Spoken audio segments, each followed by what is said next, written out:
नमस्कार, DD news पर आप दो टूक देख रहे हैं। मैं हूं अशोक श्रीवास्तव। भारत के अधिकांश हिस्सों में इस वक्त भयंकर गर्मी पड़ रही है, भयंकर गर्मी पड़ रही है। इस गर्मी के मौसम में आप सब लोग अपने घरों में या ऑफिस में एसी में रहते होंगे। आपका मन नहीं करता होगा कि कहीं बाहर निकले, लेकिन ऐसे भयंकर मौसम में, ऐसी भयंकर गर्मी में आपको मालूम है इस वक्त भारत के गृह मंत्री अमित शाह कहां कहां घूम रहे हैं। आपको यह जानना चाहिए कि अमित शाह इन दिनों कहां घूम रहे हैं। दरअसल केंद्रीय गृह मंत्री अमित शाह इन दिनों भारत के सीमावर्ती राज्य जो हैं वहां पर बॉर्डर इलाकों में घूम रहे हैं। न सिर्फ घूम रहे हैं बल्कि वहां लगातार प्रवास कर रहे हैं। अब गृह मंत्री कोई घूमने तो गए नहीं, वो अगर लगातार बॉर्डर इलाकों में प्रवास कर रहे हैं तो उसके पीछे मकसद उनका क्या है, यह समझना बहुत बहुत जरूरी है। और आज दो टूक में हम इसी पे बात करेंगे। मोदी सरकार के बारे में कहा जाता है कि वो जो भी काम हाथ में लेती है वो मिशन मोड में करती है। शुरू में उसके लिए माहौल बनाया जाता है और उसके बाद जब उस पर काम शुरू होता है तो फिर तेजी से उसको अंतिम परिणाम देने तक उस पर काम किया जाता है। अभी हाल ही में गृह मंत्री अमित शाह ने ऐलान किया, सरकार ने ऐलान किया कि भारत को नक्सल मुक्त बना दिया गया। अब जानते हैं भारत को नक्सल मुक्त बनाने के बाद अब इस वक्त मोदी सरकार कौन से एजेंडे पर मिशन मोड में काम कर रही है, और उसी एजेंडे को लेकर गृह मंत्री अमित शाह दरअसल भारत के सीमावर्ती इलाकों में दौरे पर। और यह मिशन है मिशन घुसपैठ। जी, मिशन घुसपैठ। कैसे भारत को घुसपैठियों से मुक्त किया जाए, घुसपैठ से मुक्त किया जाए, उसको लेकर यह सरकार अब मिशन मोड में आ गई है। आज मैं आपको बताऊंगा कि कैसे 9 मई को शुभेंदु अधिकारी ने जो है कमान संभाली थी। 4 मई को नतीजे आए थे। 9 मई को कमान संभाली थी और उसके बाद जो है असम में भी बीजेपी की सरकार बनी। और उसके तुरंत बाद पिछले 19 दिनों में इस सरकार ने 6 बड़े कदम उठा लिए हैं या उठाने की घोषणा कर दी है घुसपैठ को रोकने के लिए, और उसका परिणाम भी दिखने लगा है। इन सब पर मैं चर्चा करूंगा, लेकिन यह बता दूं कि दरअसल इसका इंपैक्ट जो है वो दिख रहा है। आज गृह मंत्री अमित शाह गुजरात में थे और गुजरात में उन्होंने जितने भारत में घुसपैठी हैं उनको बड़े प्यार से चेतावनी दे दी। इसको सख्त चेतावनी तो नहीं कहूंगा, लेकिन प्यार से चेतावनी दे दी। उन्होंने कहा जो भी घुसपैठी भारत में है वो आराम से चले जाएं भारत छोड़ करके, और अगर वो चले जाएंगे तो सरकार उनके खिलाफ कोई कार्रवाई नहीं करेगी, बल्कि उनको बॉर्डर क्रॉस कराने में, उनको अपने देश वापस जाने में सरकार मदद करेगी। लेकिन अगर ऐसा नहीं हुआ तो फिर एक्शन होगा, और वो एक्शन आप देख रहे हैं। बंगाल में एक्शन शुरू हो चुका है, और बंगाल में शुभेंदु अधिकारी की सरकार के एक्शन में आते ही बंगाल में जो पश्चिम बंगाल से, बंगाल में जो बांग्लादेश से लगे बॉर्डर हैं, वहां पर घुसपैठिए जो हैं वो जमा होने लगे हैं अपने घर लौटने के लिए। ये नज़ारा इन दिनों आम है। आज दो टूक में इसी पर चर्चा करेंगे। मिशन घुसपैठ क्या है, भारत सरकार का मिशन घुसपैठ, और कैसे इस मिशन घुसपैठ के चलते घुसपैठियों में भगदड़ मची है। आज इसी पर चर्चा होगी। उससे पहले सुनिए आज गृह मंत्री ने क्या कहा। सुनिए।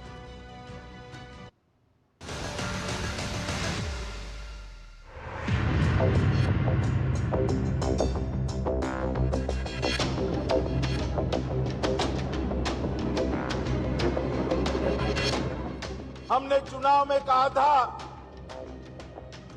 आप हमें शासन की धुरा दे दीजिए, हम बांग्लादेश सीमा पर सीमा की बाड़ बनाने का काम, फेंसिंग का काम कुछ ही दिनों में शुरू करेंगे। और मैं बंगाल के मुख्यमंत्री श्री शुभेंदु अधिकारी जी को बधाई देना चाहता हूं कि साथ ही दिन में उन्होंने 600 हेक्टेयर भूमि बीएसएफ के हाथ में सौंपने का काम कर दिया। चिकन नेक की भी 121 हेक्टेयर भूमि भारत सरकार को दी। देश भर से एक एक घुसपैठिए को चुन चुन कर देश के बाहर निकालना, ये हमारी सरकार का संकल्प है। और इसके लिए नरेंद्र मोदी जी ने एक डेमोग्राफी चेंज कमिटी बनाने का निर्णय किया है। ये हाई पावर कमिटी देश भर में जनसांख्यिकी का जो कृत्रिम बदलाव हुआ है उसके कारणों की भी चिंता करेगी, उसके उपायों की भी चिंता करेगी और इसके लिए कोई कानून बनाने की जरूरत है तो इसकी भी चिंता करेगी। अमित शाह जो बोल रहे हैं और सरकार जो कदम उठा रही है उसको लेकर अगले कुछ दिनों में देश में राजनीति जरूर होगी, पहले से ही हो रही है घुसपैठियों को लेकर के, क्योंकि जिनका वोट बैंक है उनको बड़ी तकलीफ हो रही है। जो घुसपैठी है जिनको वोट देते हैं उनको तकलीफ हो रही है कि ये उनका वोट बैंक वापस लौट रहा है, तो इस पर राजनीति तो होगी। लेकिन पॉलिटिकल पार्टियों और नेताओं को छोड़ दीजिए, जो घुसपैठियां हैं उनमें तो एक भगदड़ मच गई है और ये स्पष्ट देखा जा सकता है। पूरे आप देखेंगे मीडिया में, सोशल मीडिया में ऐसे बयानों की झड़ी लगी है जो घुसपैठिए अपने मुंह से सब कुछ सच कबूल कर रहे हैं। सुनिए ऐसे ही कुछ घुसपैठिए जो भारत में घुस तो आए थे लेकिन अब सरकार की एक्शन में देख करके वो भागने की तैयारी कर रहे हैं। सुनिएगा।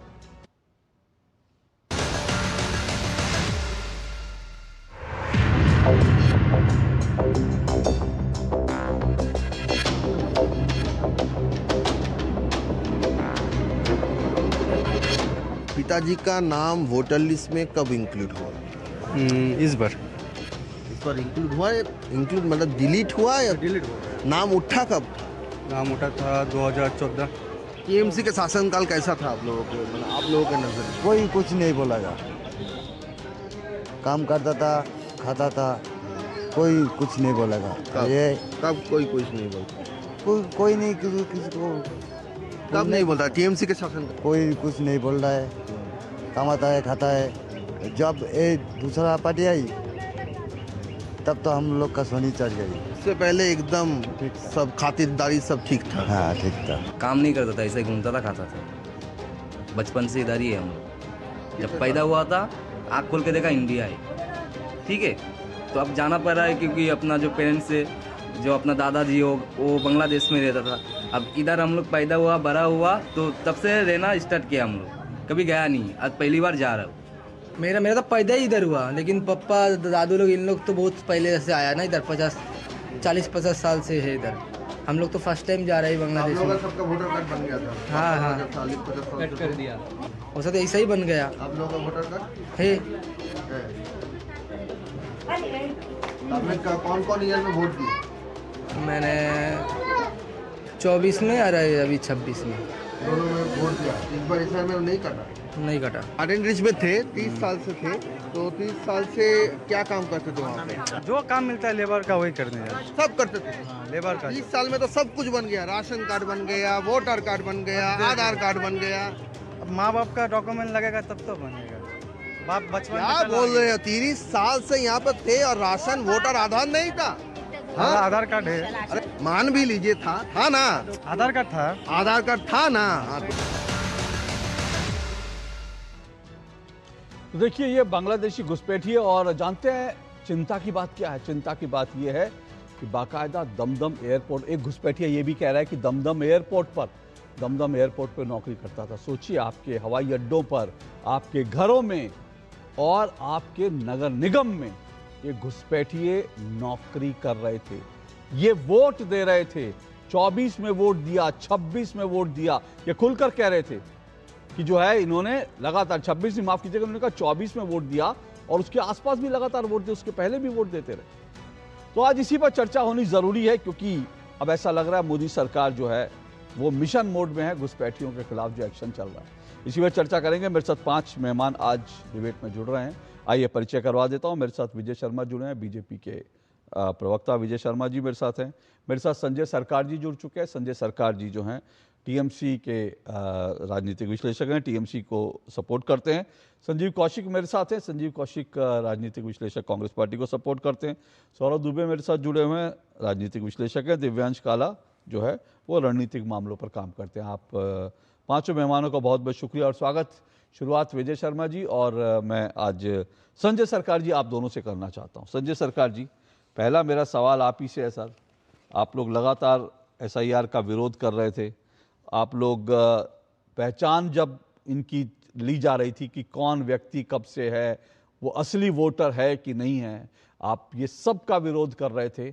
लेकिन आज ऐसे चेहरे खुद सामने आ रहे हैं जो कह रहे हैं कि वो बांग्लादेशी थे और उनके डॉक्यूमेंट बनवाए गए और वो यहाँ पर वोट देते थे चुनावों में। अब वो खुद कह रहे हैं और आज वो जो है पश्चिम बंगाल छोड़कर जा रहे हैं। क्या कहेंगे आप इसको? आपकी सरकार की नाकामी नहीं रही? अगर नाकामी गिनेंगे तो आप तो सबसे पहले तो आपको गृह मंत्री जी को नाकामी गिनेंगे। तो बॉर्डर तो स्टेट गवर्नमेंट को हाथ में नहीं रहता। पहले 15 किलोमीटर दायरा था, 50 किलोमीटर दायरा में आ गए हैं।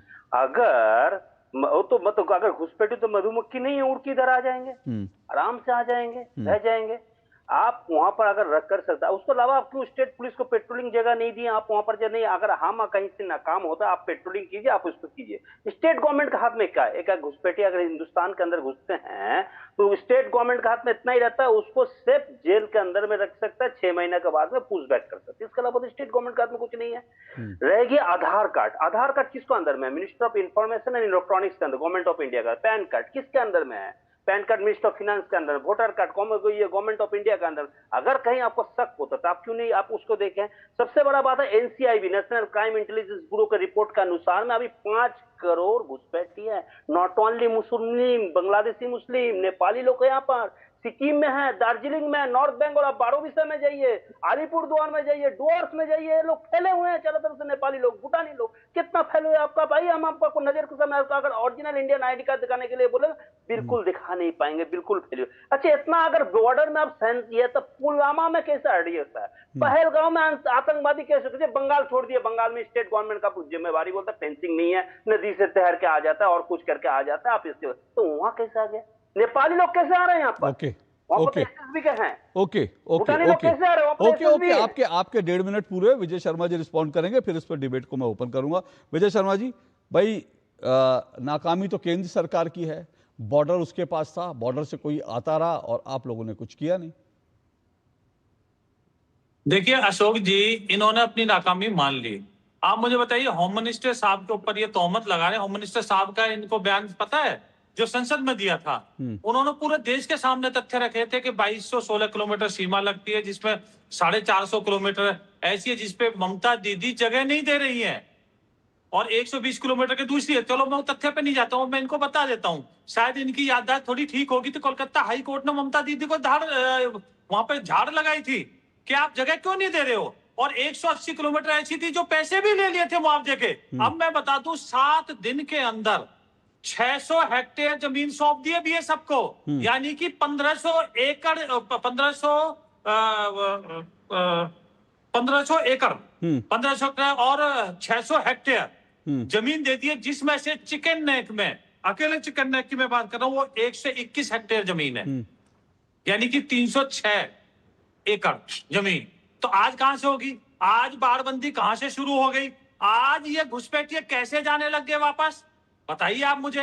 कार्य योजना अभी बीकानेर में होम मिनिस्टर साहब होकर आए हैं। तो अगर आपको भी पता है, सामान्य ज्ञान वाले को भी पता है कि कानून व्यवस्था तथा जमीन देना राज्य सरकार का काम है। मैं फिर याद दिलाता हूं होम मिनिस्टर साहब को कि उन्होंने 7 बार जो देश के होम सेक्रेटरी थे, चीफ सेक्रेटरी वेस्ट बंगाल के साथ मीटिंग की थी और 10 रिमाइंडर लेटर लिखे थे, उसके बावजूद इन्होंने जमीन नहीं दी। और मैं हूबहू कोट करता हूं होम मिनिस्टर साहब को कि वहां धार्मिक नारे लगाए जाते थे, TMC के गुंडे वहां जमीन नहीं लेने देते थे, कब्जा नहीं लेने देते थे। आज वो सारे हालात बदल गए, जमीनों पे बाड़बंदी शुरू हो गई। ओके, आपके 1.5 मिनट हुए। संजय सरकार जी, ये ठीक है जो आप कह रहे हैं कि बॉर्डर फेंसिंग जो है वो केंद्र का विषय है, बॉर्डर की रक्षा करना BSF की जिम्मेदारी है। लेकिन ये भी सच है जो अभी विजय जी ने कहा कि केंद्र सरकार को जमीन जो है वो नहीं दी जा रही थी बॉर्डर फेंसिंग के लिए, और उसके प्रमाण जो है संसद से लेकर सब जगह इसके प्रमाण मौजूद हैं। और सिर्फ ये ऐसा नहीं है कि ये बात सिर्फ होम मिनिस्टर ने कही। ये जो बात थी कि 7 चिट्ठियां भेजी गई, लगातार मीटिंग हुई, ये सिर्फ ऐसा नहीं है कि ये अमित शाह का बयान है, ये बाकायदा देश की अदालतों ने कहा। ये कोलकाता हाईकोर्ट का ऑर्डर है, उसने कहा नेशनल सिक्योरिटी जो है वो स्टेक पर है। ये कोलकाता हाईकोर्ट कह रहा है कि राष्ट्रीय सुरक्षा जो है स्टेक पर है। और उसके बाद एक और खबर है, कोलकाता हाईकोर्ट से बंगाल सरकार को फटकार, अदालत ने कहा बीएसएफ को जमीन सौंपने में राज्य सरकार की लापरवाही उजागर। तो सवाल यह है कि आप लोगों को जमीन देने में क्या तकलीफ थी, बॉर्डर की फेंसिंग कराने में क्या तकलीफ थी आप लोगों को? 12 साल रह गया, अचानक चुनाव आते उसको याद आया है अभी बॉर्डर फेंसिंग करने के जो, तो उसको पहले कभी जमीन चूज करना पड़ता है ना। ये सेंट्रल रेडवेज डिपार्टमेंट जो रहता है ना, वो मिनिस्टर ऑफ होम अफेयर्स के अंदर में पड़ता है। वो कभी मैपिंग करके बोला जी इस इलाके से हमको जमीन चाहिए, कभी बोला है? हाँ। अचानक चुनाव जैसे आ गया ना, चुनाव आते आते अमित शाह को मालूम पड़ी अभी तो घुसपैठी मैटर हो गया, घुसपैठी को बारे में बोलने पड़ेंगे। अभी क्या हो गया, अभी बोलने पड़ता रोहिंग्या को बारे में बोलने पड़ेंगे। आपको एक चीज बताना चाहते हैं, रोहिंग्या कब आया हिंदुस्तान के अंदर में? रोहिंग्या 2017 में 25 अगस्त के दिन पे जब म्यांमार का आराकान शहर जो थे, वहां पर आराकान आर्मी ने उसके ऊपर में अटैक किए थे, तब मेरे देश के गृह मंत्री थे कौन? राजनाथ सिंह जी। बंगाल को साथ में म्यांमार को कोई बॉर्डर नहीं है। 1642 किलोमीटर जो बॉर्डर होता है ना, ये रहता है मणिपुर को साथ में, मिजोरम को साथ में, नागालैंड को साथ में, अरुणाचल को साथ में। अब बताइए अगर वो म्यांमार की तरफ से अगर यहाँ इंडिया में कहीं पर आता है तो वो स्टेट के ऊपर से आता है। अगर बांग्लादेश में होके भाई आते हैं, मैं आपको बताता हूँ, अगर चिटागंग जहां से रहता वहां पर कौन से मेघालय नजदीक पड़ता है, मेघालय होके आता है। लेकिन अचानक आप जब चुनाव आता है, चुनाव में मुद्दा बनाते, लेकिन चुनाव के बाद आप मुद्दा, सर चुनाव कब हुए थे बंगाल में? आप सर एक मिनट बताइए ना, बंगाल में चुनाव कब हुए थे, कब हुए? आप बता दीजिए ना, बंगाल में चुनाव कब हुए? अब 2026 का पहले इसको याद है, उसको पहले इसको याद नहीं आता। नहीं, अभी 2026 में चुनाव हुए ना, 2026 में चुनाव हुए ना।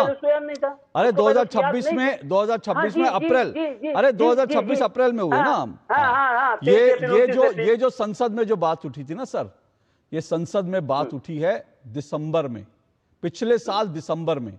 और पिछले साल दिसंबर का मतलब जानते हैं? तब तक 7 चिट्ठियां भेजी जा चुकी थी, तब तक बैठक, यानी कि ये डॉक्यूमेंट दिखाता है कि कम से कम 1 साल से, और अदालतों के भी जो है ना, वो भी आपको बता देता हूं, ये अप्रैल का है, अदालत का अप्रैल का है, उसके बाद जनवरी का है। तो आप ये बताइए ना, अदालतें ऐसे ही क्या हवा में लाठी भांज रही थी? अगर 1 साल से ये मांगी जा रही है जमीन, तो आप लोगों को 1 साल में मतलब आपको जमीन का टुकड़ा देखने में तकलीफ हो रही थी? आप जमीन 1 साल से आइडेंटिफाई नहीं कर पा रहे थे? आपके नेताओं के, सुनिए ना, आपके नेताओं के जो अब वीडियोस आ रही हैं, किसी के घर में जो है सोने का पलंग है, किसी के यहाँ नोट गड़े हुए हैं, वो तो सब, उसके लिए तो जमीन मिल जाती है कि सोने का कहां पलंग होगा और कहां स्विमिंग पूल बनाया जाएगा नेताओं के घर में, उसके लिए जमीन मिल जाती है। लेकिन बीएसएफ को जमीन देने में आप लोगों को साल भर भी नहीं, मतलब आपको कम पड़ता है। नहीं, मैं आपको बताता हूँ, जो सोने और पैसा मिलता है ना, वो पूजा सिंगल के घर से भी मिला था 174 करोड़। फिर आपको मतलब पीयूष जैन को घर से भी 200, पीयूष जैन के घर से भी 277 करोड़ मिला। बहुत सही कहा। नहीं, मिला नहीं है, बात नहीं है, मिला हिंदुस्तान के कोने कोने। आप तो दिमाग लगाएंगे तो हमको भी आपको साथ। अरे सर, पूजा सिंगल, सुनिए ना, पूजा सिंगल पर एक्शन हुआ ना, तो फिर आप लोग वहां पर कौन? पूजा सिंगल, अब आप सुनिए एक मिनट, विषय से इधर जाएंगे तो मैं आपसे पूछूंगा, पूजा सिंगल पर एक्शन हुआ तो आपकी झारखंड मुक्ति मोर्चा को तकलीफ क्यों हुई, और यहाँ एक्शन हो रहा तो आपको तकलीफ क्यों हो रही है? बताइए ना।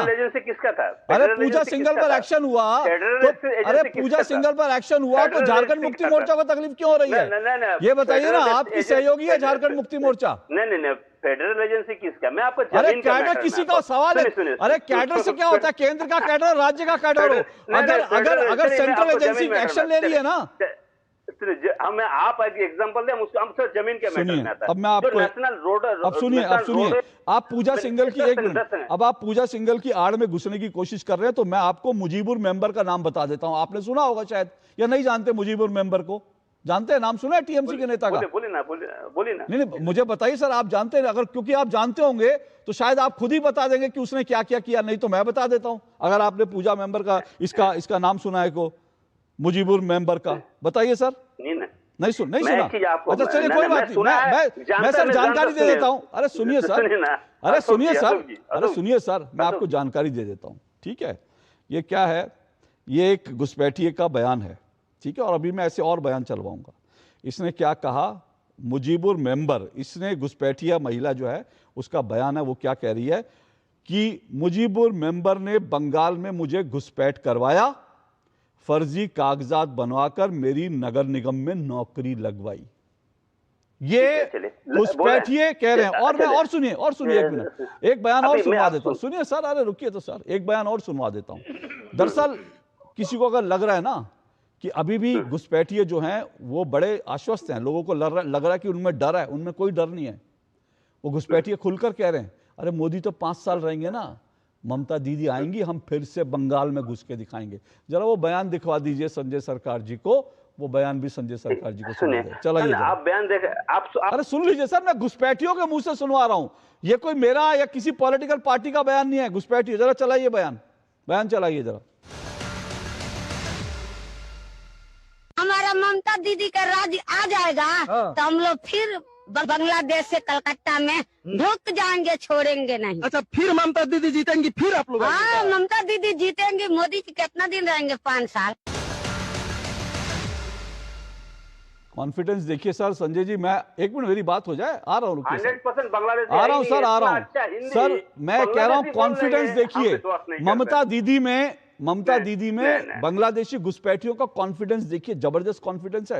वो कहते हैं कि मोदी क्या है, 5 साल रहेगा ना, उसके बाद जब ममता दीदी फिर आएगी तो हम फिर आएंगे और बंगाल में, कोलकाता में रहेंगे हम। ये कॉन्फिडेंस है आप में सर, गजब का कॉन्फिडेंस आप लोगों ने क्रिएट किया है। अभी सुन लीजिए, अभी ये कॉन्फिडेंस सुन लीजिए अशोक जी, ये 100% बांग्लादेशी नहीं, इतना देहाती है ना, उसको बंगला ठीक से बोलना नहीं आता, इतना अच्छे हिंदी बोल लेंगे, ये तो खेल है। लेकिन आप सुन लीजिए, निमाई राय भारतीय जनता पार्टी का महिंगलगंज का मंडल अध्यक्ष है, 2021 में इसको पकड़ा गया था। ये बांग्लादेश से आदमी लेके 50-50 हजार रुपया में ये कार्ड बना के देता है। दूसरा नेता देख लीजिए, तीसरा नेता, दूसरा ये भी भारतीय जनता पार्टी के बगदा में रहता है, बीजेपी का राजकुमार बारोई है, ये फर्जी कार्ड से लेके सब कुछ भारतीय जनता पार्टी का बागदा का नेता है, इसको भी पुलिस पकड़ाता है। तो पैसा लेकर 50,000 से 1-1 लाख रुपया लेकर भारतीय जनता पार्टी का नेता है, भारतीय कार्ड बना देते हैं। इसके लिए भी कुछ मैं विजय जी से आप तो एतराजों में जब बैठे, दोनों समान रखने पड़ेंगे ना कानून के। सर मैं तो आपने जो कहा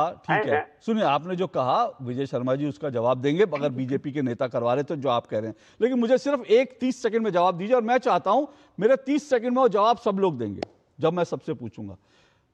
बीजेपी ने घुसाया, केंद्र सरकार नाकाम रही, आपने कहा, ठीक है ना। बीजेपी कह रही है आप लोगों ने जमीन छोड़ दीजिए, ठीक है, ये आरोप प्रत्यारोप राजनीतिक आरोप। लेकिन आज आप खुश है ना कि घुसपैठिए छोड़कर भाग रहे हैं? खुश है? उससे आप ये बता दीजिए। बिल्कुल खुश है। चलो, बहुत अच्छी बात है। चलिए, बहुत अच्छी बात है, बहुत अच्छी बात है। कम से कम उस बात के लिए मैं संजय सरकार जी मैं आपको उस बात के लिए साधुवाद देता हूं। कम से कम टीएमसी सपोर्टर्स ने ये जिगरा तो दिखाया, उन्होंने कहा हम खुश हैं, घुसपैठिए भाग रहे हैं। विजय जी, आप रिस्पॉन्ड कीजिए। मेरे फादर एक सेंट्रल आईबी का रिटायर्ड ऑफिसर। अरे सर, मैंने आपको मैं पर्सनल कुछ बात नहीं करना चाहता। मुझे पर्सनली आपके ऊपर कोई शंका होती कि आप, एक मिनट सर, कि आप घुसपैठियों के पक्षधर हैं, मैं आपको बुलाता?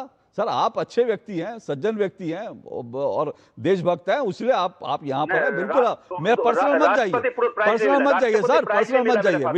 विजय जी देखिए अशोक जी, इन्होंने गंभीर आरोप लगाए, शायद इनको सामान्य ज्ञान नहीं है। अरे भैया, आधार कार्ड कहाँ बनते हैं? ई दिशा केंद्र पे। ई दिशा केंद्र पे कौन होते हैं लोग? राज्य सरकार के कर्मचारी।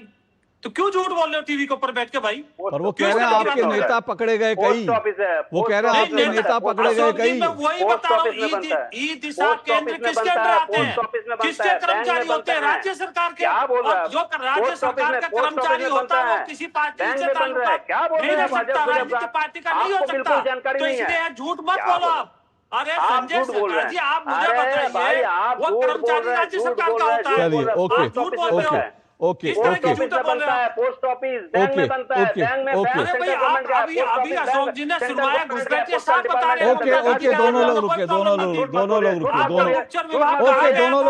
सौरभ दुबे, दोनों लोगों की आवाज बंद की। सौरभ दुबे, अच्छी बात यह है कि टीएमसी तो कह रही है कि भाई अच्छी बात है कि घुसपैठिए जा रहे हैं, हम उसका सपोर्ट करते हैं, ठीक है।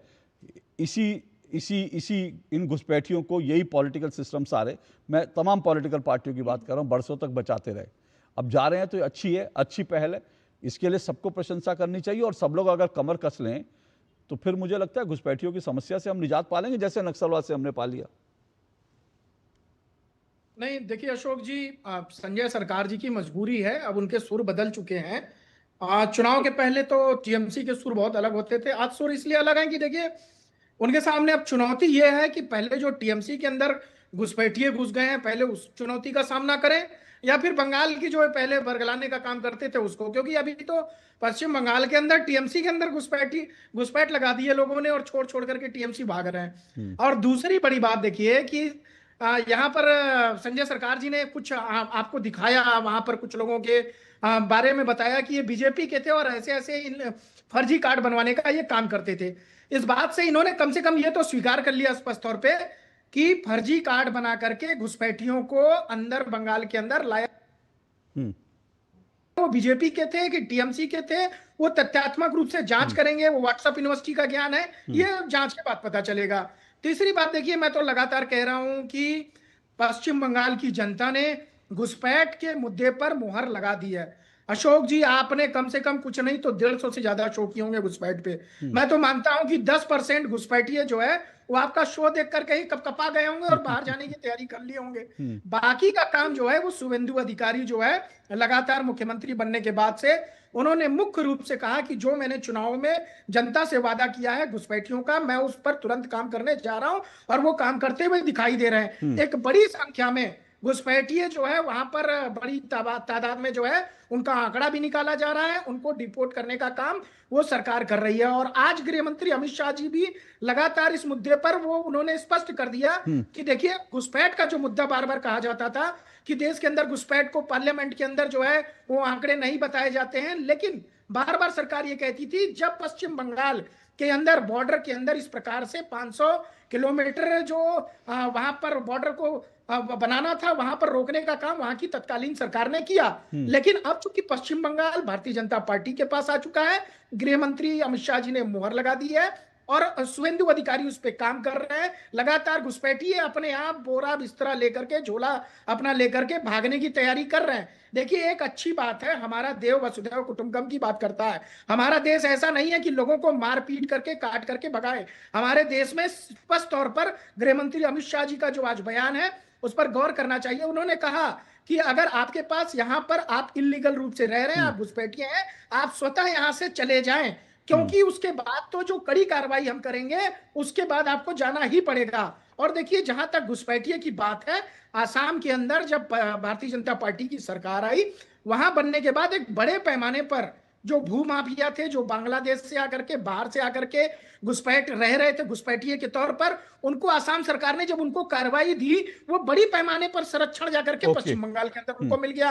अब पश्चिम बंगाल के अंदर कोई भी छुपने का, बचने का चांस नहीं है। इसलिए मैं सरकार साहब से ये निवेदन करता हूं कि आप जरूर इस मुद्दे पर सरकार के साथ अभी खड़े हैं, लेकिन कम से कम जो है जो पश्चिम बंगाल में आपकी टीएमसी के अंदर बड़े पैमाने पर घुसपैठ हो रही है, उसको भी रोकने का काम, जिम्मेदारी संजय सरकार जी आपकी है।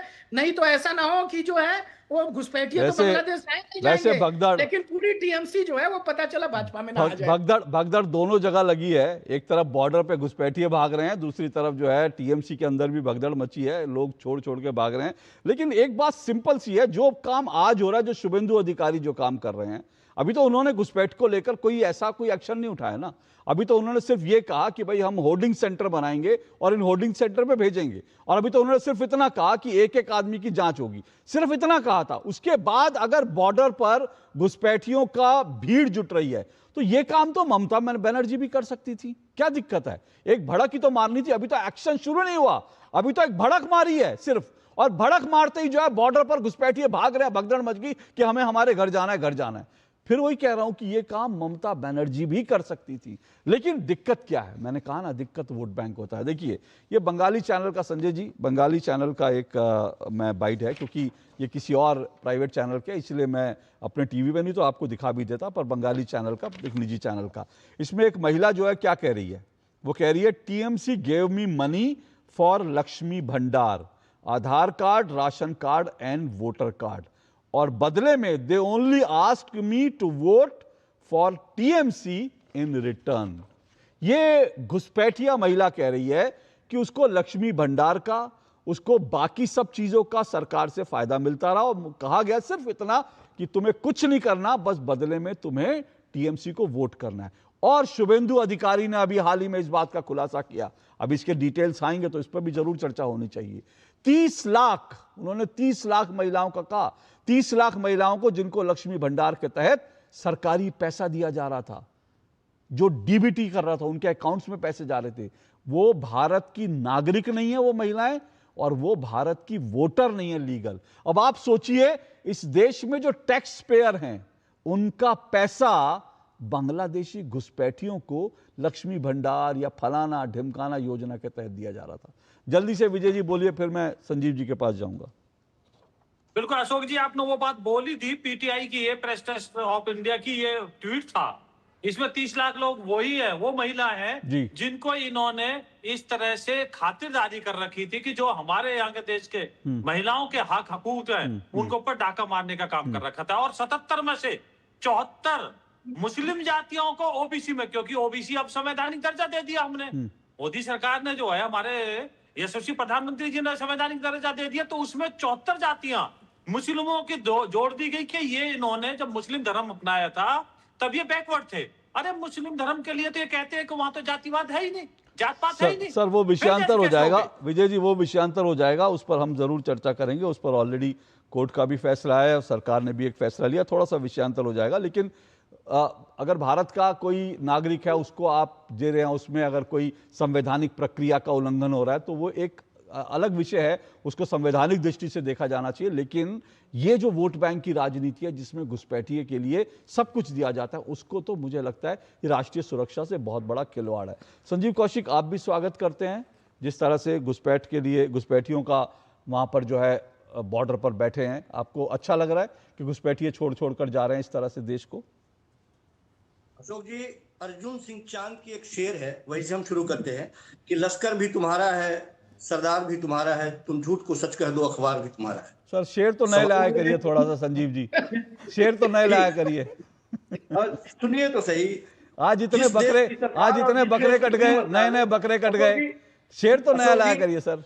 अशोक जी, जिस देश की गृह मंत्रालय और सरकार पिछले 12 सालों में सदन के पटल पर यह नहीं रख पाई कि आखिर घुसपैठियों की संख्या कितनी है, वो अपने मुंह से ही उनके नेता, भारतीय जनता पार्टी के नेता, कोई 4 लाख, कोई 3 लाख, कोई 2 लाख, कोई 5 लाख कहता रहा। जिस एसआईआर के माध्यम से आप घुसपैठियों को पकड़ने का प्रयास कर रहे थे और लोगों को दिखाने का प्रयास कर रहे थे कि ये सारे घुसपैठिए हैं, अभी तक उसका कोई आंकड़ा नहीं है, न बिहार के मामले में, न बंगाल के मामले में। लाखों आए और लाखों आपके आदेश से जाते हुए दिखाई दे रहे हैं। अब ये चश्मा तो सब किसी के पास नहीं होगा, क्या सचमुच में उस मात्रा में वो दिखाई दे रहे हैं जिस मात्रा में सरकारें बने और बिगड़ जाए? सवाल तो ये है ना।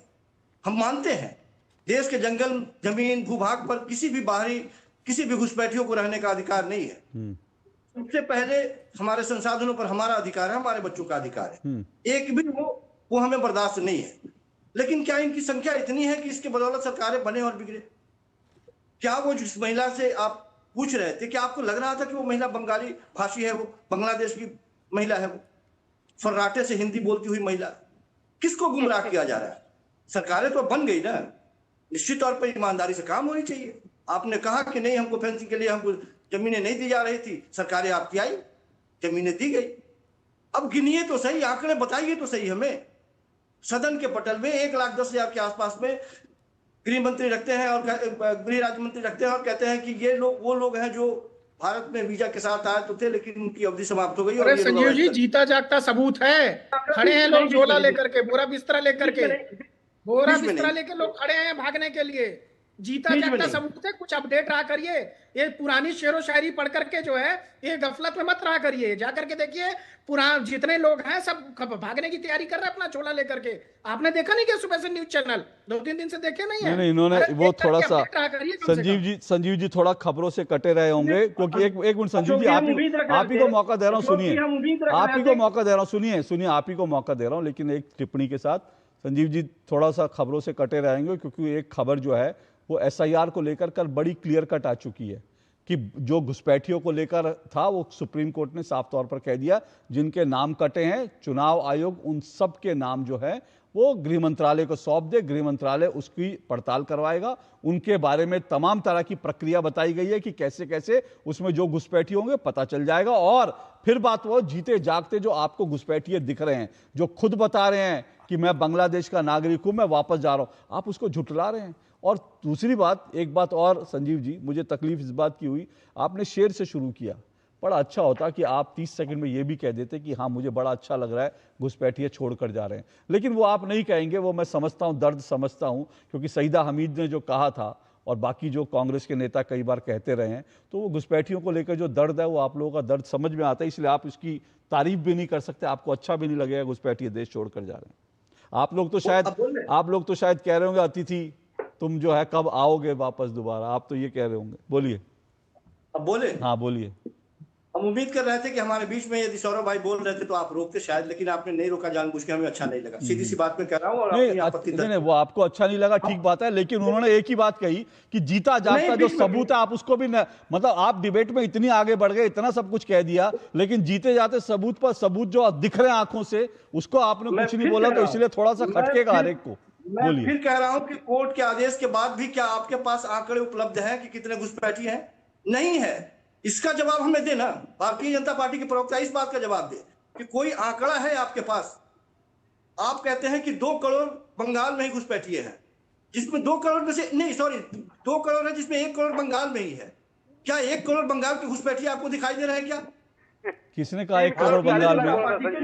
सर किसने कहा 1 करोड़ बंगाल में? संजीव जी किसने कहा 1 करोड़ बंगाल में? जगन्नाथ चटर्जी। अरे संजीव जी कह रहे हैं भाई, इन्होंने कहा 1 करोड़, ये संजीव जी कह रहे हैं, आंकड़े दे दिया इन्होंने। देखिए इन्होंने आंकड़े दे दिया भैया, 1 करोड़ का आंकड़ा संजीव जी दे रहे हैं। एक मिनट देखिए, थोड़ा गंभीरता से, एक मिनट थोड़ा गंभीरता से बात कर लेता हूँ। 1 मिनट संजीव जी, किसने कहा 1 करोड़ घुसपैठिए बंगाल, और किसने कहा 2 करोड़? और मुझे एक मिनट मुझे बताइए, अच्छा संजीव जी एक चीज मुझे बताइए, घुसपैठियों की जनगणना भारत में कब हुई?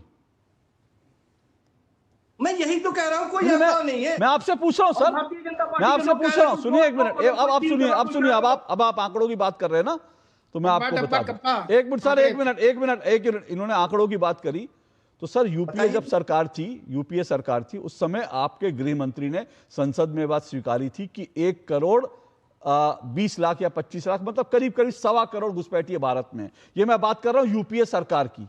उसके बाद ये सरकार ने ये कहा कि करीब 2 करोड़ हैं। और अश्विनी उपाध्याय जिन्होंने इस पर एक मिनट सर, मैं आ रहा हूं ना, सरकार ने 5 करोड़ नहीं कहा सर। आप चेक कीजिए, गलत कह रहे हैं संजय जी, गलत कह रहे हैं। मैं गलत कह रहे हैं, मैं दुरुस्त कर देता हूं आपको। गलत कह रहे हैं, आप दिखा दीजिए, आपको चुनौती दे रहा हूं सर, दिखा दीजिए सरकार ने कब 5। सर आप दिखा दीजिए। अरे सुनिए, इनकी आवाज बंद कीजिए, एक मेरी बात सुन लीजिए, उसके 1 मिनट इनकी आवाज बंद कीजिए, मैं चिल्ला चिल्ली नहीं करना चाहता। संजय सरकार जी, आपको चुनौती दे रहा हूं, अभी प्रोग्राम में समय है, आप मुझे निकाल कर दिखा दीजिए सरकार ने कब कहा 5 करोड़। अब मैं बताता हूं 5 करोड़ का आंकड़ा कहां से आया।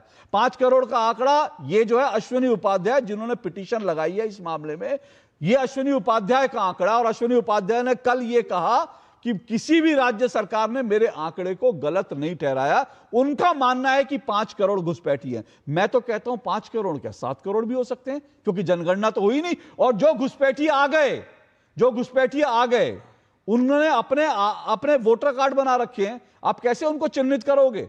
आपने कोई जनगणना कराई है उनके घर घर जाकर? और एक घुसपैठिया आज यहां से घुसता है, उसके बाद झारखंड में घुसता है, झारखंड से निकलता है, फिर उसके बाद वो सिक्किम से निकलता है, बंगाल जाता है। कहां से आप पता लगाओगे कितने घुसपैठिए? आंकड़ों की आप बात करते हो, आप आंकड़ों में उलझाना चाहते हो। जो भाव है क्या घुसपैठी, ये एक राष्ट्रीय समस्या है। इस राष्ट्रीय समस्या को आप आंकड़ों में उलझाना चाहते हैं कि पहले बता दो कितने करोड़ हैं। मैं कहता हूं कि कुछ ना हो 5 करोड़ हो 10 करोड़ हो, और मैं कहता हूं 2 लाख हो। एक को हिंदुस्तान से निकलना चाहिए, सरकार को उसके लिए कदम उठाने चाहिए, और तमाम पॉलिटिकल पार्टियों को राष्ट्रीय सुरक्षा के मुद्दे पर सरकार का समर्थन करना चाहिए। बोलिए संजीव कौशिक।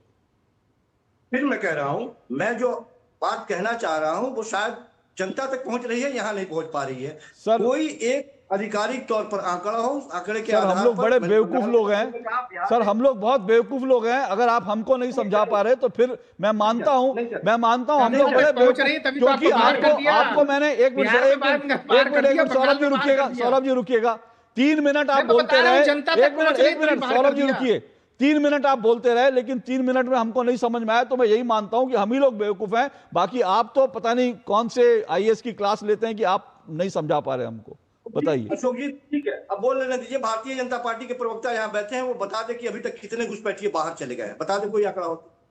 ना आपके पास कितने हैं उसका आंकड़ा है, ना जो जा रहे हैं उसका कोई आंकड़ा है, और बैठ करके हम कह रहे हैं कि मौखिक रूप से हमने आदेश दे दिया, भगदड़ मची हुई है। अरे कुछ तो होगी संख्या ना, कुछ तो गिनते होंगे ना, कुछ तो आंकड़ा होगा आपके पास। फोटो देख करके हम मान लें कि ये लोग जा रहे हैं और चेहरे पर नकाब, घुसपैठिया जब भाग रहा है तो चेहरे पर नकाब लेकर के हमारे सवालों का जवाब देगा। कुछ तो आंकड़ा बताइए ना, रखिए तो सही। और कुछ नहीं तो बंगाल के ही आंकड़े रखिए, कितने अभी तक संजीव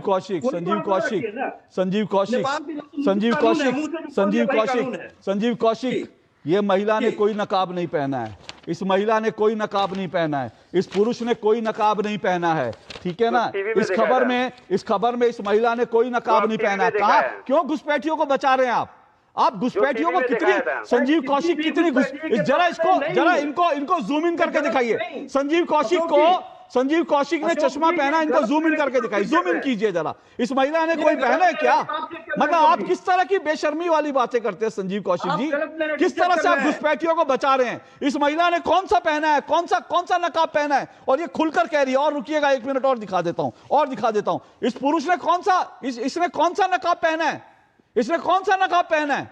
ये खुलकर दावा ठोक कर कह रहे हैं कि मेरे पास कागज है, और कागज ये कह रहे हैं कि मेरे पास वोटर कार्ड है, मैं बांग्लादेश का हूं, मैं 5 साल पहले, 6 साल पहले, 7 साल पहले बांग्लादेश से आया था, यहां पर वोटर कार्ड बनवा लिया, यहां वोट देता हूं। गजब की मतलब कुतर्की चल रही है कि ये लोग घुसपैठिए नहीं है। आप ये कहना चाह रहे हो ये लोग नकाब पहन के आए हैं, ये लोग घुसपैठिए नहीं है। मतलब ये कौन लोग है, ये एक्टर है क्या? रणवीर कपूर आपको दिख रहे थे उसमें ऐश्वर्या राय आपको दिख रही थी, या उसमें कैटरीना कैफ दिख रही थी कि कैटरीना कैफ को एक्टिंग करने के लिए बुलवा लिया बॉर्डर पर।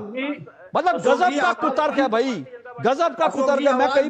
मुझे कई बार लगता है इस देश में अगर कुतर्की का कोई अगर कंपटीशन हो जाए ना, तो मेरे शो में आने वाले कई लोग कुतर्की का वो कंपटीशन जो है ना, वो नेशनल लेवल पर, इंटरनेशनल लेवल पर जीत सकते हैं। एक ब्रेक के बाद आ रहा हूं। ठीक नहीं है, मतलब गजब का कुतर्क है। वो सामने से कह रहे हैं मैं घुसपैठी हूं, यहां पे संजीव कौशिक कह रहे हैं नकाब पहने तो हम कैसे मान ले घुसपैठी हैं। अरे जाइए उसका DNA टेस्ट करा लीजिए संजीव कौशिक, आपकी टिकट करवा देता हूं, जाइए वहां पर हाकिमपुर जाइए, उनका DNA टेस्ट करवा लीजिए, आपको पता चल जाएगा घुसपैठी है। और अगर आपके रिश्तेदार हो तो उनको घर ले आइएगा। एक छोटे से ब्रेक के बाद आ रहा हूं।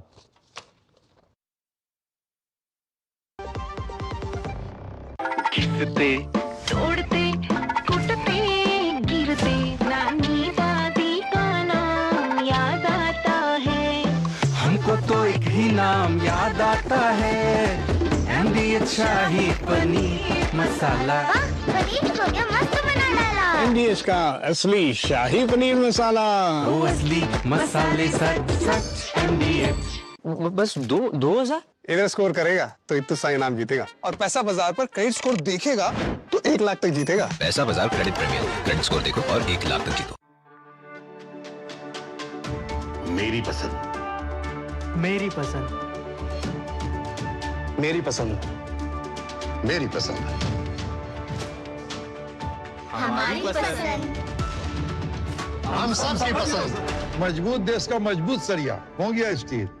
लोन मिलेगा या नहीं ये आपके क्रेडिट स्कोर पर डिपेंड करता है, इसलिए आज ही पैसाबाजार.com पर अपना क्रेडिट स्कोर चेक करें फ्री में, वो भी 4 क्रेडिट ब्यूरो से। लोन की जरूरत पड़ेगी तो काम आएगा।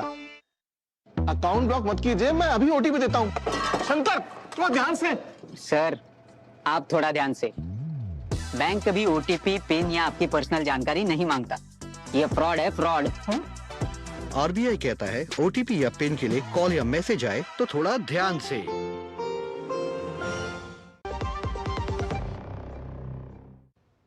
चलिए 2 टूक आप देख रहे हैं। 2 टूक में हम चर्चा मिशन घुसपैठ की कर रहे हैं कि नक्सलवाद को खत्म करने के बाद अब केंद्र सरकार का, भारत सरकार का जो मिशन है वो दरअसल घुसपैठ को खत्म करना है, घुसपैठियों को भारत से निकालना है। और आप देख रहे हैं कि तमाम जगह पर जो है घुसपैठियों के लगी हुई है, लाइन लगी हुई है, वो वापस अपने देश जो बांग्लादेश जाना चाहते हैं। और सरकार ने पिछले कुछ समय में 7 बड़े ऐलान किए हैं, चुनाव नतीजे आने के बाद 7 बड़े ऐलान किए हैं, जिसमें अलग अलग तरह की सरकार की तैयारी है कि कैसे घुसपैठियों को चिन्हित किया जाएगा, उनको निकाला जाएगा। DDD की बात हो रही है, डिटेक्ट, डिलीट और डिपोर्ट, ये नीति पर चल रही है, उसी पर लेकर चर्चा चल रही है। और मुझे लगता है, पांचों मेहमानों को दिखाइए, मुझे लगता है कि देखिए इस ऐसी डिबेट में ना, मुझे लगता है सबको ये कहना चाहिए कि भाई ठीक है आप कर रहे हैं, लेकिन इसमें ये और करिए, क्योंकि राष्ट्रीय सुरक्षा से जुड़ा विषय है।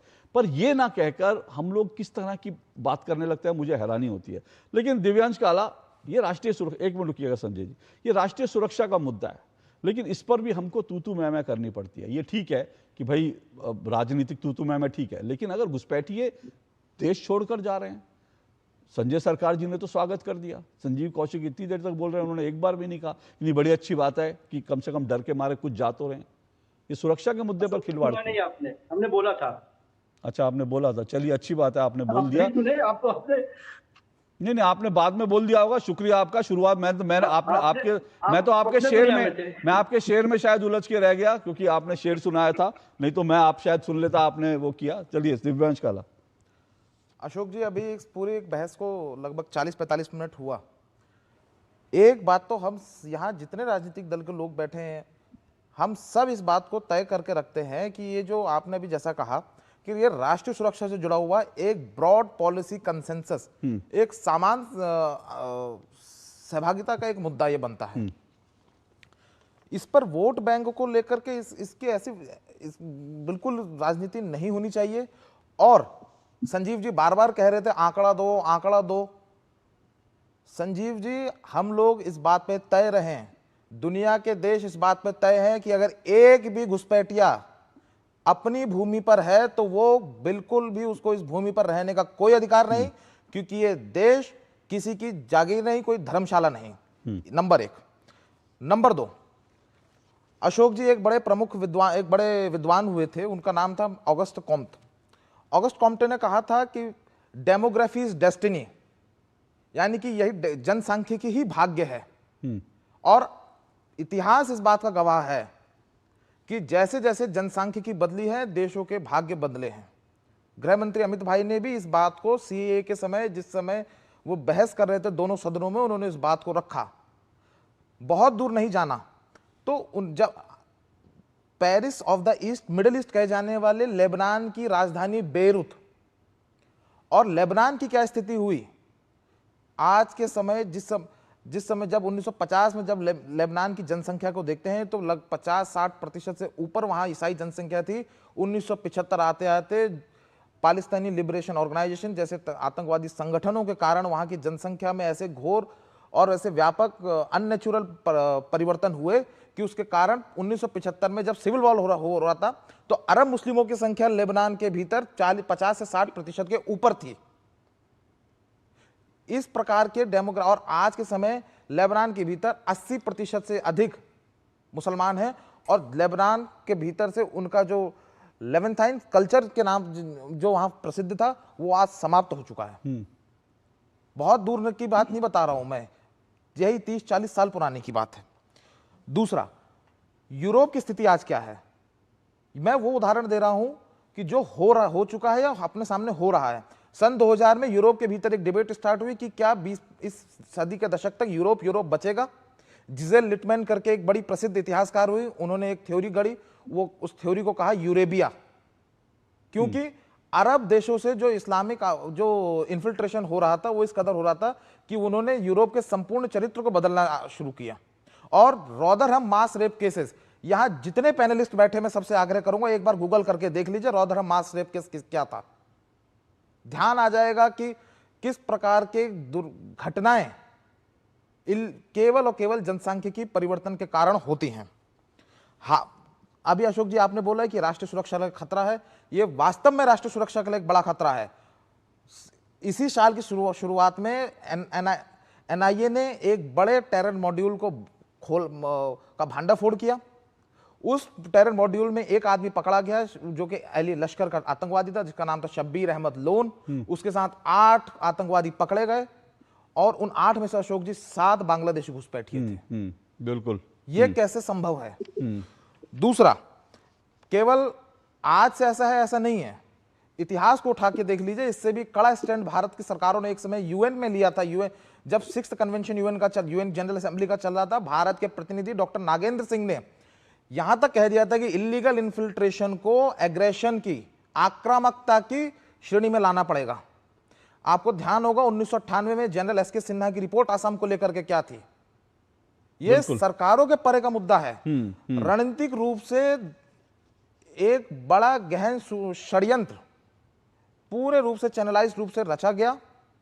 कई स्थानों की डेमोग्राफी बदली गई। झारखंड के जमाई टोले इसका एक बहुत बड़ा उदाहरण है जी। इसीलिए एक बड़ा मेरा सारे राजनीतिक दलों से आग्रह यही है कि इसको दलगत राजनीति से ऊपर उठ करके राष्ट्रीय सुरक्षा के व्यापक परिदृश्य में आकिए। देखिए, आज का खतरा नहीं है, ये आने वाले 50 सालों में आपकी पीढ़ियां क्या करेंगी। बिल्कुल। मैं एक छोटी सी बात रख दूं, उसके बाद मैं संजय जी और बाकी मेहमानों के पास भी आता हूं जल्दी से। देखिए, जो मैंने कहा ना 7 बड़े कदम उठाए, मुझे भी दीजिएगा। हाँ, मैं बिल्कुल मैं दूंगा। 7 बड़े कदम उठाए गए। 7 बड़े कदम क्या? पहले सरकार ने कहा एक हाई पावर्ड कमीशन बनाने की बात की, जिसका प्रधानमंत्री नरेंद्र मोदी ने कहा कि ये डेमोग्राफी जो चेंज हो रहा है उसके ऊपर काम करेगी, इसकी रिपोर्ट 1 साल में देगी और सरकार को यह भी बताएगी कि क्या एक्शन लेने हैं, प्रशासनिक और जो है कानूनी। उसके बाद क्या हुआ? शुभेंदु अधिकारी की सरकार ने तुरंत जो है 600 हेक्टेयर जमीन जो बॉर्डर पे फेंसिंग होनी थी बंगाल में वो दे दी। साथ साथ चिकन नेक का जो है वो 121 जो हेक्टेयर जमीन थी वो भी दे दी, क्योंकि वहां से वही चिकन नेक है जिसको शर्जील इमाम ने कहा था कि काट दो तो भारत की लाइफलाइन खत्म, नॉर्थ ईस्ट की लाइफलाइन खत्म, उसको अलग कर देंगे। वो भी केंद्र सरकार के हवाले कर दिए ताकि उसका बेटर मैनेजमेंट हो। उसके बाद फेंसिंग की बात है, अब जल्दी वहां फेंसिंग शुरू हो रही है और गृह मंत्री ने यह भी कहा कि इस फेंसिंग को तमाम तरह से जो टेक्नोलॉजी होती है, क्योंकि बहुत जगह जहां पानी है, जहां पे नदियां हैं, पहाड़ है, उसको टेक्नोलॉजी से जोड़ा जाएगा ताकि अच्छी फेंसिंग हो। फिर 15 किलोमीटर की रेंज में जो बॉर्डर एरिया है वहां जितने अवैध निर्माण है वो भी गिराने का आदेश दे दिया है कि चुनिए, क्योंकि वो अवैध निर्माण है वहां पर घुसपैठियों को वहां पर शरण दी जाती है। तो 15 किलोमीटर की जो बॉर्डर एरिया है वहां से अवैध जो निर्माण है गिराए जाएंगे और जो बॉर्डर एरिया में ट्रांजैक्शन हो रहे हैं उसको लेकर भी होम मिनिस्टर ने कहा उसकी भी जांच हो गहराई से। तो ये सब स्टेप उठाए जा रहे हैं। मेरा ये कहना है, चाहे संजय जी हो या संजीव जी हो, उनको ये चाहिए कि सरकार ने ये कदम उठाए, आपको चाहिए बताए कि नहीं सरकार सर ये भी करिए, आपने साथ उठाया बोला ओके वेलकम, लेकिन इसके साथ ये भी करिए अगर आप घुसपैठियों से मुक्ति पाना। संजय जी संक्षेप में अपना जवाब देंगे जी। देखिए, ज्यादा दूर नहीं जाएंगे, अमित शाह का नाक के सामने पहाड़गंज में अगर हर होटल में जाके घूमेंगे ना, कम से कम 1000 घुसपैठी वहां पर मिल जाएंगे आपको, बाहरी घुसपैठी मिलेंगे। नंबर 2, घुसपैठी एक व्यापार है, व्यापार बीएसएफ दलाल लोग मिलकर करता है। नंबर 3, शुभेंदु अधिकारी बोला 2 करोड़ घुसपैठी बंगाल सर, उन्होंने बीएसएफ के ऊपर आरोप लगाया है। सुनिए नंबर चुपचाप रहिए ना, सुनिए, मेरे को बोलने दीजिए। वो बीएसएफ के ऊपर आरोप लगा रहे हैं और ऐसे बच नहीं सकते। आप क्या किस आधार पर आपने? सुनिए, आप एक भारत की एक भारत की जो सुरक्षा एजेंसी है, आप उस पर ऐसा आपके पास कोई प्रमाण है? 10,000 रुपया तो लोग आपके पास प्रमाण क्या है? 10,000 रुपए देके बोल रहे हैं। प्रमाण है आपके पास? सुनिए, प्रमाण है? मुझे लगता है सर भारत की सुरक्षा एजेंसियों को बिना प्रमाण के अशोक जी, दिव्यांश, अशोक जी, ये कंप्लीट एक डिसइंफॉर्मेशन कैंपेन जो पाकिस्तान ने हालिया दिनों में ऑर्केस्ट्रेट किया है, संजय सरकार और टीएमसी उसके साथ खड़ी हुई दिख रही है। और संजय जी माफी मांग ले अभी। सुनिए संजय जी, माफी आपको भी मिलेगा। बिल्कुल नहीं संजय जी, जब भारत की सुरक्षा बलों के बारे में ये बयान नहीं चल सकता है। 99% 9% मुस्लिम थे वहां पर, आज 100% लेबानन में मुस्लिम है। संजय जी सुनिए। ओके संजय जी सुनिए। संजय जी आपने बहुत सुनिए। संजय जी, मुझे लगता है भारत की सुरक्षा बीएसएफ भारत की सुरक्षा एजेंसी है, इस तरह का कोई भी हल्का आरोप संजय सरकार नहीं। हटाइए संजीव कौशिक हटाइए, आवाज बंद कर दीजिए। नहीं संजय सरकार भारत की सुरक्षा एजेंसियों पर इस तरह का बिना प्रमाण के हल्का आरोप लगाना ठीक नहीं है। आपके पास कोई प्रमाण हो जरूर आप जो है होम मिनिस्टर को दीजिए, आप मिनिस्टर को दीजिए, आपको उस प्रमाण को मीडिया में लाइए, लेकिन बिना प्रमाण इस तरह से बीएसएफ को लेकर मुझे लगता है बहुत आपत्तिजनक है। इस तरह का आपको नहीं, मेरे पास तो प्रमाण है कि टीएमसी लाती है। मैं तो आपको बार बार दिखा रहा हूं, लोग कहते हैं कि मुझे टीएमसी का नेताओं का नाम लिया, आप उस पर नहीं बोलते टीएमसी नेता के नाम पर, आप तुरंत बीएसएफ के ऊपर इस तरह की टिप्पणी करते हैं। संजीव कौशिक, जल्दी से। देखिए अशोक जी, घुसपैठियों को निश्चित तौर पे निकाला जाना चाहिए, हमारे हिंदुस्तान से बाहर किया जाना चाहिए। लेकिन अफसोस की बात यह है कि 12 सालों के बाद लगातार इस सरकार ने ये बात भी बोलना शुरू की है, और खास करके तब जब बंगाल में आपकी जीत फतह हुई है। हमें एक आंकड़ा चाहिए निश्चित तौर पे एक नागरिक होने के नाते, और हम वही बात बोल रहे हैं। हमें लंबी लंबी बातें यहाँ पे सुना दी गई, कहाँ क्या हुआ, किस तरह से डेमोग्राफी चेंज हुआ।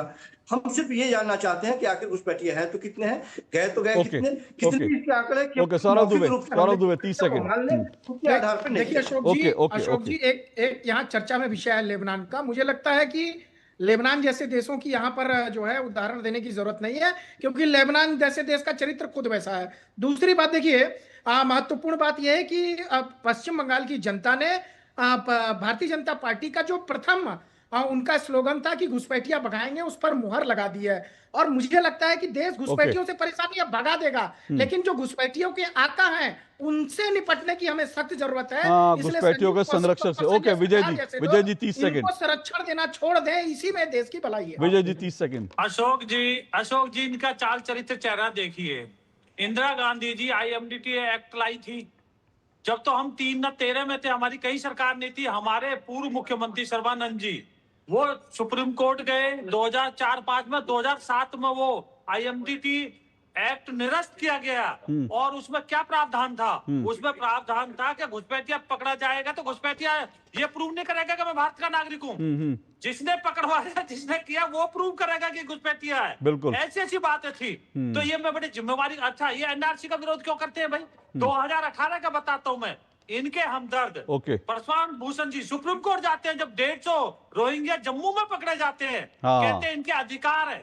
सर सिर्फ 19 में साफ कह देता है सुप्रीम कोर्ट, रंजन गोगोई की बेंच कहती है कि नहीं सेक्शन 19 में इनको बाहर निकालो। सर सिर्फ प्रशांत भूषण नहीं, कपिल सिब्बल भी घुसपैठियों को लेकर केंद्र में सुप्रीम कोर्ट गए थे कि भाई इनको शिक्षा का अधिकार दीजिए, इनको खाना दीजिए, इनको घर दीजिए। तो घुसपैठियों के लिए यहाँ खाना, घर और शिक्षा का अधिकार मांगा जाता है। मेरा सिर्फ इतना कहना है, यह राष्ट्रीय सुरक्षा से जुड़ा मुद्दा है। तमाम पॉलिटिकल पार्टियों को इस मुद्दे पर एक साथ आना चाहिए, लेकिन शायद वोट बैंक कहीं ना कहीं रोक देता है। यही समस्या है, और इस समस्या से हम पार जाएंगे तो फिर घुसपैठियों तो भाग रहे हैं, उनको भगाना है, तेजी से भगाएंगे। आज के लिए इतना ही। सभी मेहमानों का शुक्रिया। कल मुलाकात होगी, इजाजत दीजिए, नमस्कार।